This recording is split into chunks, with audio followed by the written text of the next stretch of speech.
Welcome to the Differently Aligned podcast for neurodivergent business owners. I'm Adina Levy. I'm an autistic ADHDer, business coach, speech therapist, professional educator, and multiple business owner. I support neurodivergent business owners to create businesses that are sustainable, enjoyable, impactful, profitable, and burnout free. I provide safe spaces for you to share with like-minded community who get it, me included. Everyone is welcome here, whatever your neurotype, gender, race, any other intersections and special, fantastic, unique things that make you, you are welcome here. This podcast is recorded on the Aboriginal lands of the Gadigal and Bidjigal people. I acknowledge the traditional owners, elders past and present, and I extend my respect to any First Nations people who are listening in. This podcast episode is a crossover between my two podcasts, Exploring Neurodiversity and Differently Aligned. So you're going to hear me talk about all of the things that I share in both of my businesses. I love to talk about neurodiversity affirming practice, how it applies to supporting neurodivergent children to feel supported, secure, connected, seen and understood by the grown-ups around them. And that is the Exploring Neurodiversity podcast with my business Playland Chat. In my other business, Differently Aligned podcast is where I share my neurodiversity affirming approach to running business as a neurodivergent business owner, which is aligned with my business, Neurodivergent Business Coaching and Consulting. So wherever you're listening to this, thank you for being here. And if you happen to have a crossover interest in the other area, go to the link in show notes and you'll be able to find my podcast, the other one that you're not listening to right now, and go over, check it out, subscribe and follow along. Now, the reason I've chosen to do a crossover, even if it might not seem completely obvious why, is because at the core of what I share, it's all the same messages. It's all the same ideas, just applied in different ways. Whether we're talking about children, adults, business owners, neurodiversity affirming approaches are all about understanding what the true experience is for an individual, believing that that individual's experience is true for them, and finding ways to support that individual, or if you are that individual, finding ways to support yourself that are aligned with the truest version of you, not necessarily following a path that is normal, expected, standard. This episode is in response to a few messages that have come to me wondering how anybody grows or learns or develops if we're being neurodiversity affirming.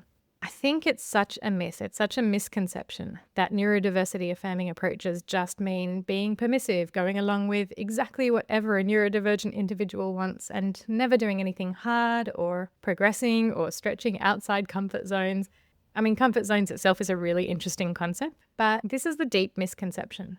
A neurodiversity affirming approach doesn't assume that neurodivergent people are just going to stay wherever they are, doing comfortable things, whatever seems easy. That is not it. We can do hard things. We can learn new stuff. We can teach the children in our lives new stuff. We can try new stuff. We can stretch ourselves.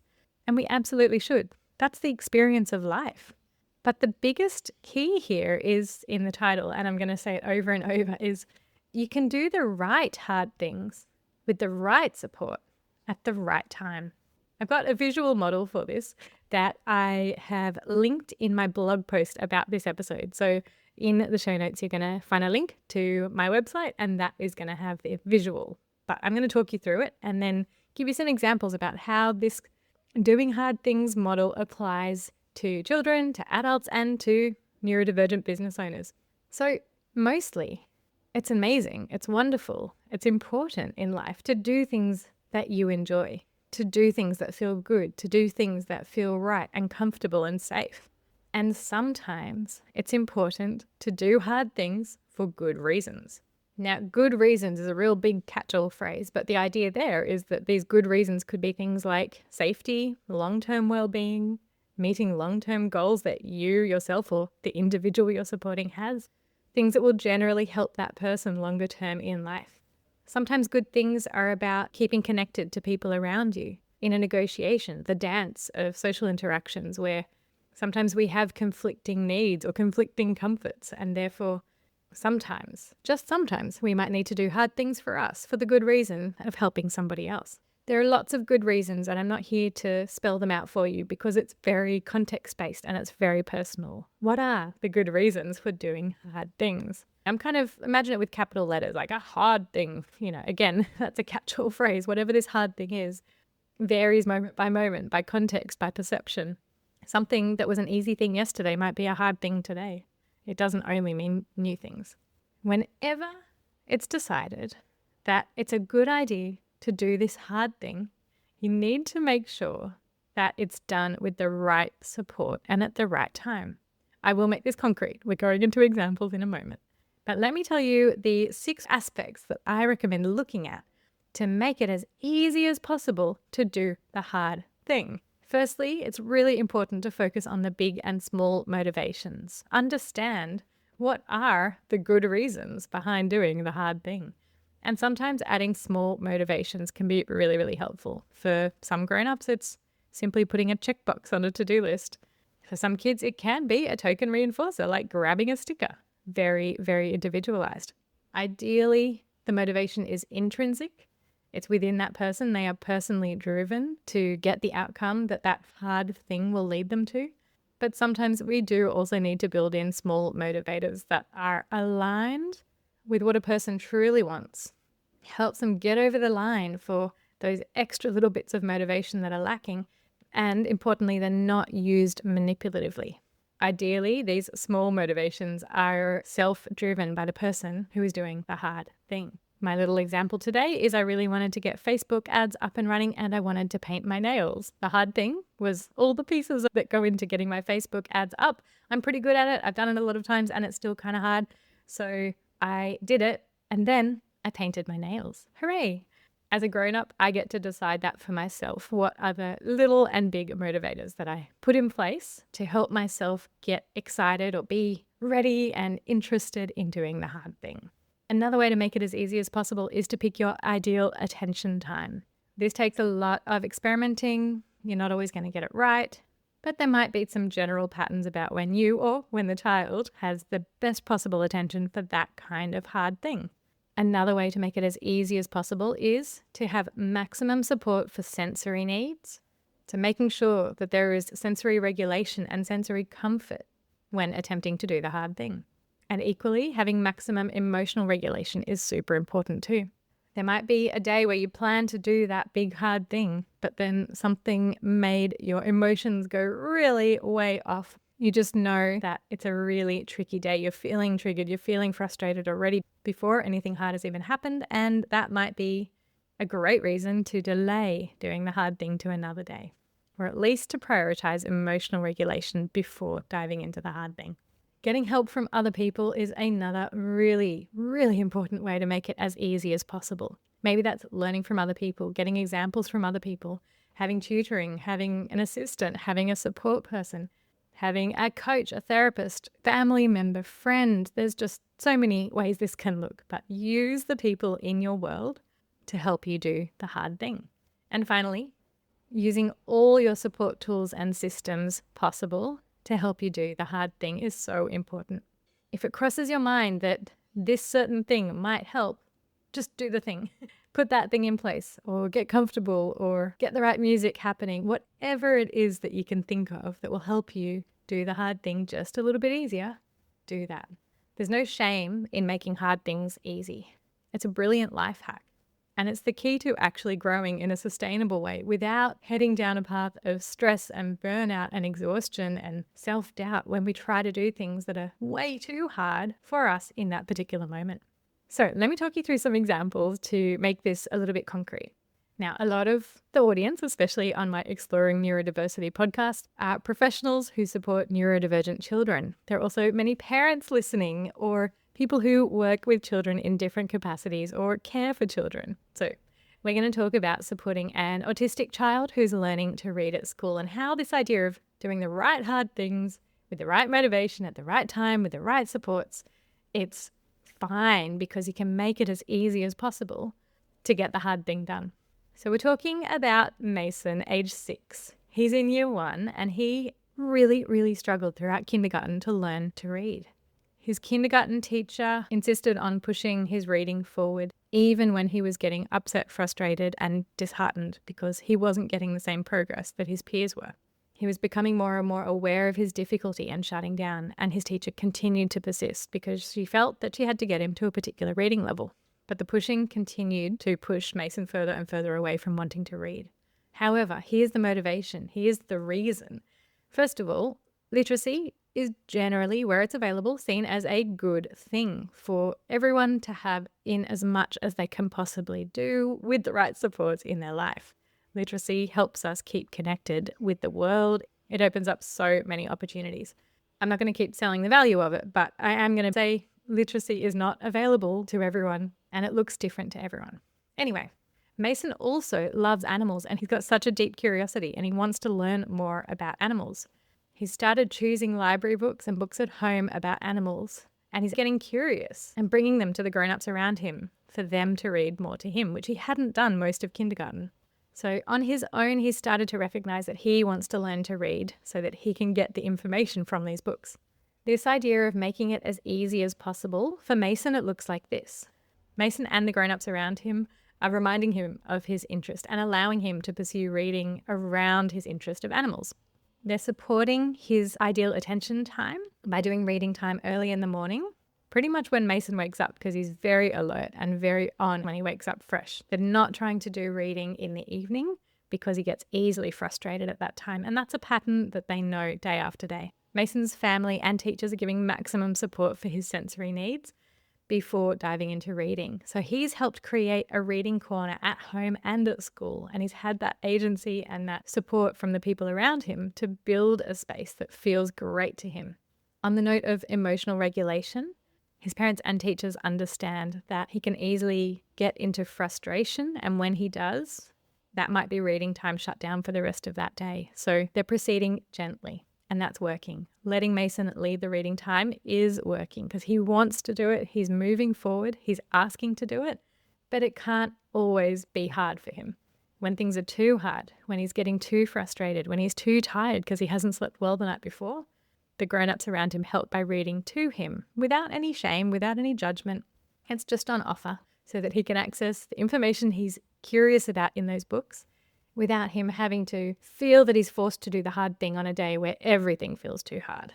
I hope that is a clear demonstration of some of the ways that these aspects of making things as easy as possible to do the hard thing can pay off. Mason can progress in his reading. He is progressing in his reading. It's in the right way at the right time with the right support. And now let's flip it to an adult. We're going to say that this adult is a business owner, an ADHDer, Lois, who recognizes that her work is completely chaotic. Lois is a graphic designer and she absolutely loves her work. She's really energized by her design work and absolutely avoids all admin. She avoids invoicing. She avoids spreadsheets. I mean, personally, I love them, but this is Lois. She avoids any of the business parts of business and just wants to do the work.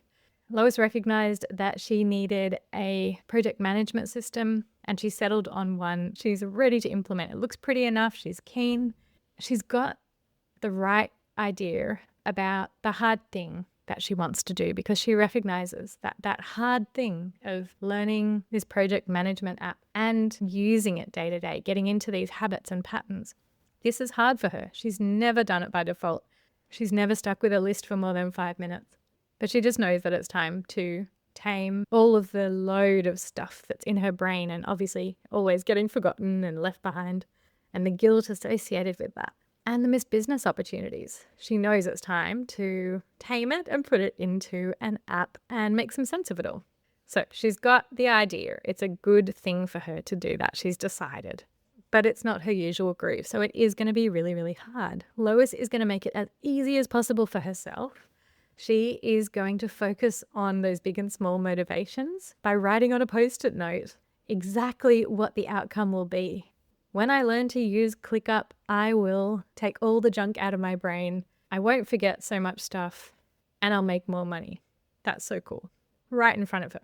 She's going to pick her ideal attention time. Lois commits to watching step-by-step videos from another neurodivergent business owner that she has seen a little bit on YouTube and decides that the how-to videos are going to work for her. that she picks a particular mid-morning time and a particular favorite cafe to go to and watch these videos. Lois is going to set up maximum support for her sensory needs to be able to be ready to do the hard thing. She's going to have her favorite coffee in her favorite environment with noise-cancelling headphones so she doesn't hear all the coffee making going on around her. She's going to wear her comfiest, most bright, sparkly clothes to feel kind of joyful, fun, and comfortable while she's doing this hard thing. Lois is also going to have a little pep talk with herself before each of these sessions where she's trying to learn the new thing to remind herself that it is hard and it might feel like slow going and it might feel like she wants to run away and do anything else. But every little step forward is going to be an improvement. That's part of her emotional regulation. She's going to be supporting herself to be okay as she's moving through the steps of learning something really new and different for her. And on a day where the kids were quite wild that morning and she turns up at the cafe and she's feeling completely dysregulated and absolutely distracted, and a client has sent her a grumpy email, or she's not quite sure if it's grumpy, but it feels that way a little bit. She's feeling just completely off. She decides that is not a day to do the hard thing. She puts that aside to another day. The hard thing can wait. Lois also decides to get help from other people by working with a business coach and a community where she can chat back and forth and get support along the way from expert people. Even just watching that YouTube video tutorial is a way of getting help from other people. Watching people who've gone before you to see how it can be done is a brilliant way where you don't have to learn it all from scratch. So I really hope that these two examples, while they seem quite different, it's the same framework applied to these ideas of doing hard things, but with the right reasons and with the right support and at the right time. I'd love you to reflect on your own experience, whether you're neurodivergent or not. Your own personal experience of learning something hard or doing something hard. Maybe it's facing a tricky conversation or writing a report that seems particularly complex for you, or turning up at a meeting where you need to be a really strong advocate for somebody. It can be physical challenges. Maybe it's, running a marathon and training for that. Maybe it's simply getting up off the couch to put the washing away. You get to define what the hard thing is. In any one moment, if it feels hard, it is hard. That's a valid, real experience. Nothing is too big or small to be deemed a hard thing. But I hope that this framework of doing the right hard things with the right reasons, at the right time, with the right support, is useful for you and for the people that you support. Now, I want to share 2 ways that I can help you do hard things, and I can be part of that support. I'll be sharing one from each of my businesses, and all the links that will take you to where you need to go are in the show notes.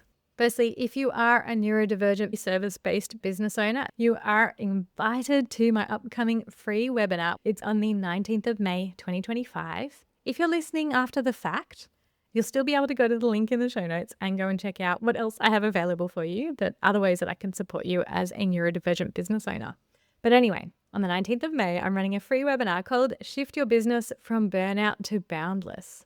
And I am so excited to be sharing neurodivergent friendly ways that you can build your business so that it is far away from burnout land and in a direction that really makes you feel that you're in your element. Doing less and less hard things, because everything that you do in your business, if you are a business owner, should eventually be up to you. You are the boss. But it takes a lot of intentionality.